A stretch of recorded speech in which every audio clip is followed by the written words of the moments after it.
होते ते गरीबच, पण या जगाचा कोहिनूर होऊन गेले. लोक खूप रडवीत होते त्यांना, पण ते या जगाला घडवून गेले. अरे यांना अजूनही कसे कळत नाही, वर्गाबाहेर राहून सुद्धा ते या देशाचे संविधान लिहून गेले.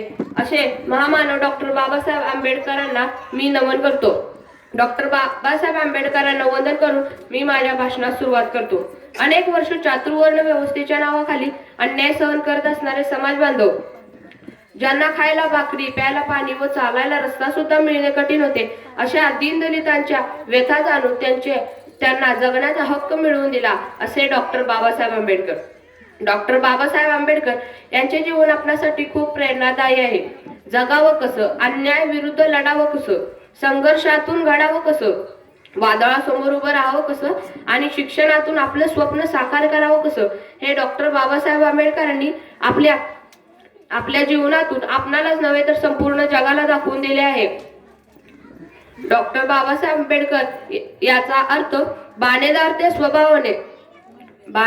स्वभावाने बारकाईने अभ्यास करणारे, साधक ते बौद्ध धर्माचे, हेतू त्यांचा सर्वसामान्यांच्या विकासाचा, बदल समाजात घडवून आणणारे, आनंद सर्वसामान्यांच्या जीवनी आणला, करते झाले उन्नतीचे, रचयिते झाले भारतीय संविधानाचे. डॉक्टर बाबासाहेब आंबेडकर यांचा जन्म 14 एप्रिल 1891 साली मध्य प्रदेशातील महू या गावी झाला. त्यांच्या वडिलांचे नाव रामजी तर आईचे नाव भीमाबाई होते. त्यांचे वडील आर्मीमध्ये सुभेदार होते व त्यांची नेमणूक इंदोर येथे होती. त्यांची 3 वर्षानंतर म्हणजे 1894 साली त्यांचे वडील निवृत्त झाले व संपूर्ण कुटुंब साताऱ्यात स्थलांतरित झाले.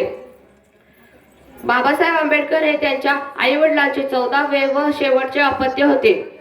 त्या घरात लहान असल्याने ते सर्वांचे लाडके होते. पण दलित असल्याने शाळेमध्ये त्यांना जातीगत भेदभावाला समोर जावे लागत असे.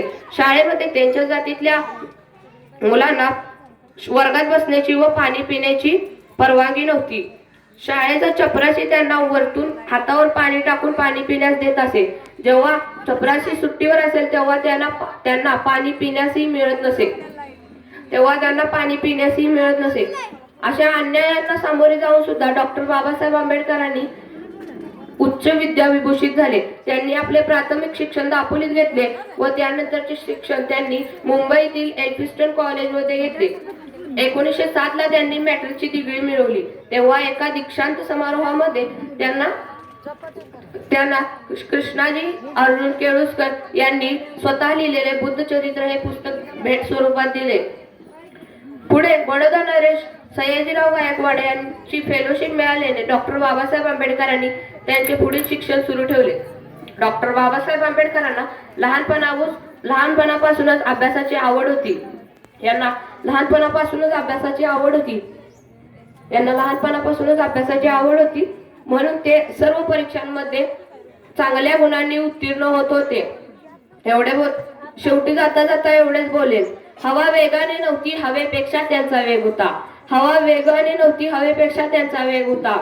अन्यायाविरुद्ध लढण्याचा इरादा त्यांचा नेक होता.